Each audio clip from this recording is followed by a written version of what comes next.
Hello, welcome to brainstorm academy.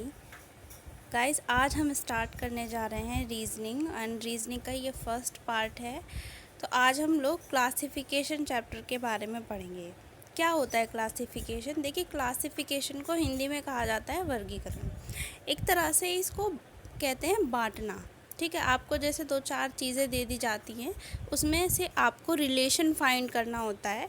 जो एक जैसी चीज़ है उसको अलग, और जो अलग चीज़ है उसमें से डिफरेंट है, ऑड है या फिर विषम है, उनमें से नहीं मैच कर रही, उसको अलग करना होता है।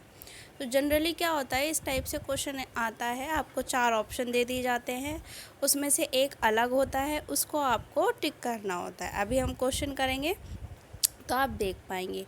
ये बेसिकली हर गवर्नमेंट एग्ज़ाम में इससे एक या दो क्वेश्चन ज़रूर आते हैं, और आप यकीन मानिए ये इतना इजी पार्ट है। अगर आप इसको तीनों चारों में जो भी आप रिलेशन होता है उसको फाइंड करना अगर आप सीख गए तो आप इसको ईज़िली कर सकते हैं, और ये आपके फ्री के नंबर होते हैं एक तरह से। तो आप इसको बिल्कुल भी मत छोड़िएगा, ये इजी है, लेकिन आपको रिलेशन फाइंड करना भी ज़रूर आना चाहिए। तो आइए स्टार्ट करते हैं। ओके, सो फर्स्ट क्वेश्चन है, दिए गए विकल्पों में से विषम शब्द संख्या अक्षर का चयन करें।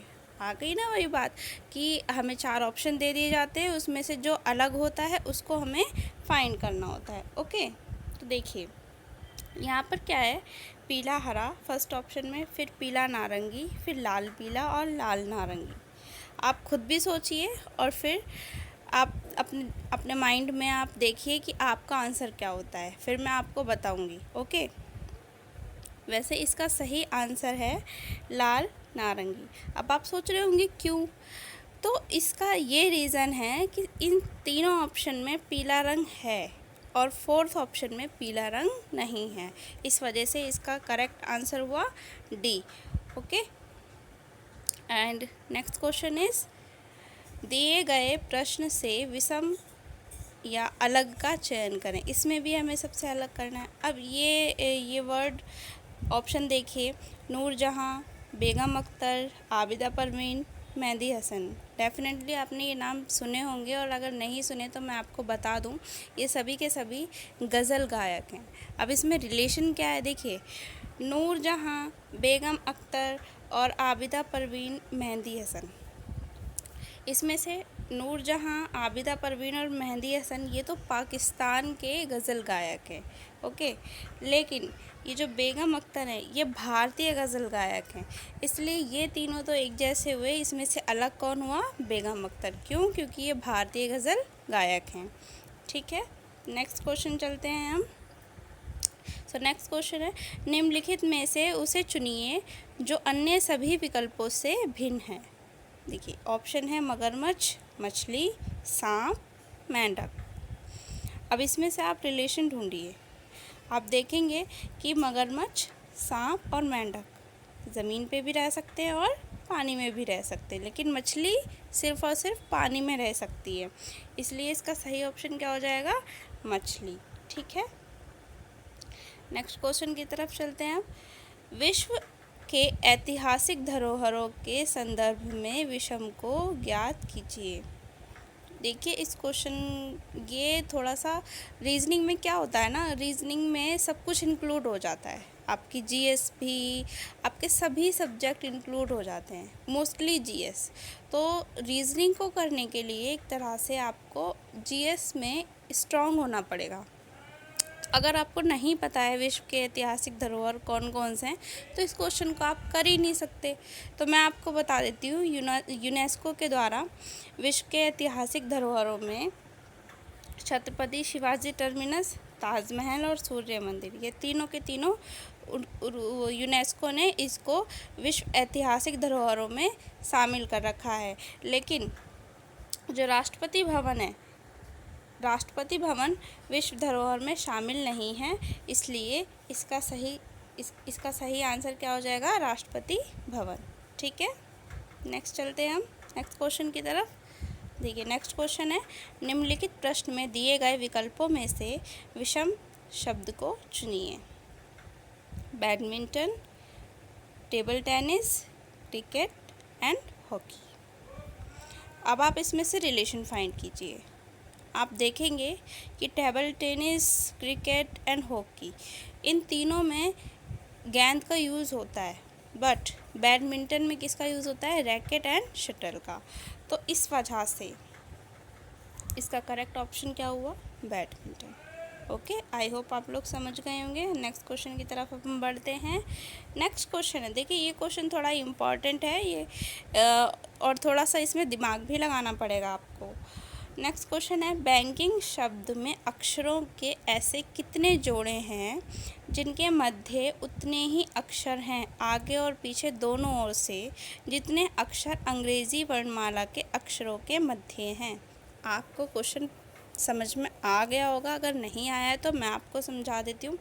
ये कह रहा है कि जैसे आपने ABCD पढ़ी है, अल्फ़ाबेट्स पढ़े, इनके बीच जो गैप होता है लेटर्स का, इसमें बैंकिंग वर्ड्स में ऐसे कितने लेटर्स हैं जो इंग्लिश अल्फ़ाबेट में भी उतना ही गैप है आगे और पीछे दोनों तरफ से, और इसमें भी उतना ही गैप है। तो देखिए, जैसे ये हो गया AB में भी कोई गैप नहीं है और यहाँ पर भी कोई गैप नहीं है, करेक्ट। अब इनमें से फाइंड करेंगे अगर, तो भाई NK में तो जितना गैप है वहाँ, यहाँ तो 2 ही का गैप है मतलब, और वहाँ पर इतना गैप नहीं है, ठीक है। अब हम GI को अगर देखें तो इंग्लिश में भी G के बाद क्या आता है? GHI, इसमें भी 1 का डिफरेंस है, H का डिफरेंस है, और इसमें भी 1 का डिफरेंस है। तो ऐसे कितने जोड़े हो गए? ऐसे 2 जोड़े हो गए, एक तो AB और एक GI, जिसमें इंग्लिश में भी उतना ही गैप आ रहा है और बैंकिंग वर्ड में भी उतना ही गैप आ रहा है जितना कि इंग्लिश लेटर्स में होता है। आई होप आप लोग समझ गए होंगे, ये क्वेश्चन इम्पॉर्टेंट है बहुत। सो नेक्स्ट क्वेश्चन की तरफ चलते हैं हम। नेक्स्ट क्वेश्चन है, निम्नलिखित में से उसे चुनिए जो अन्य सभी विकल्पों से भिन्न है। ऑप्शन है सिक्किम, नागालैंड, मणिपुर, मिज़ोरम। देखिए, ये क्वेश्चन जानने के लिए आपको थोड़ा सा मैप की नॉलेज होनी चाहिए। अगर आप देखेंगे तो इस तरह से जो हमारा भारत है, इस तरीके से ये है आपका सिक्किम, ठीक है, और इधर से ऐसे आपका अरुणाचल प्रदेश होता है, यहीं पर इसके नीचे आपका नागालैंड होता है, फिर यहीं पर मणिपुर होता है, और ये आपका होता है मिज़ोरम, और ये होता है आपका त्रिपुरा, ठीक है। तो अगर आप देखेंगे ये नागालैंड, मणिपुर और मिज़ोरम, और यहाँ पर दिस साइड ये जो इस साइड जो बचता है ये आपका होता है म्यांमार, ठीक है। क्या होता है? म्यांमार। तो आप देखेंगे कि सिक्किम जो है वो सिर्फ सिक्किम ही म्यांमार की सीमा से टच नहीं कर रहा, बाकी ये तीनों टच कर रहे हैं। तो सिक्किम, इन चारों में से सिक्किम बिल्कुल डिफरेंट हुआ, ठीक है। तो सिक्किम क्या हो जाएगा हमारा करेक्ट ऑप्शन। नेक्स्ट हम देखते हैं। नेक्स्ट क्वेश्चन है, दिए गए विकल्पों से निम्नलिखित में से उसे चुनिए जो अन्य सभी विकल्पों से भिन्न है। ऑप्शन है सूक्ष्मजीव, माइक्रोफिल्म, माइक्रोफोन, माइक्रोस्कोप। देखिए, ये क्या है, इसमें से सूक्ष्म जीव जो होते हैं वो जीवित होते हैं, बाकी ये सभी के सभी क्या हैं? निर्जीव, और कोई ना कोई गैजेट है, साइंटिफिक गैजेट हैं। तो इसका सही ऑप्शन क्या हो जाएगा हमारा? सूक्ष्म जीव। Okay, right. अब नेक्स्ट क्वेश्चन की तरफ चलते हैं, देखते हैं नेक्स्ट क्वेश्चन। निम्नलिखित में से उसे चुनिए जो अन्य सभी विकल्पों से भिन्न है। ऑप्शन है हमारे तरंग, धारा, ज्वार, तूफान। देखिए, अब इनमें से रिलेशन फाइंड कीजिए, ऐसा क्या रिलेशन है इसमें। आप देखेंगे तरंग, धारा और तूफान, इन सभी में हवा और पानी से रिलेटेड कोई रिलेशन है, ठीक है। लेकिन जो ज्वार है, ज्वार क्या होता है? ये हमारा सन है, ये मान लीजिए हमारा चंद्रमा है, इन दोनों में जो अट्रैक्शन होता है, ये दोनों में जो अट्रैक्शन होता है, इसकी वजह से समुद्र में ज्वार आता है, ठीक है।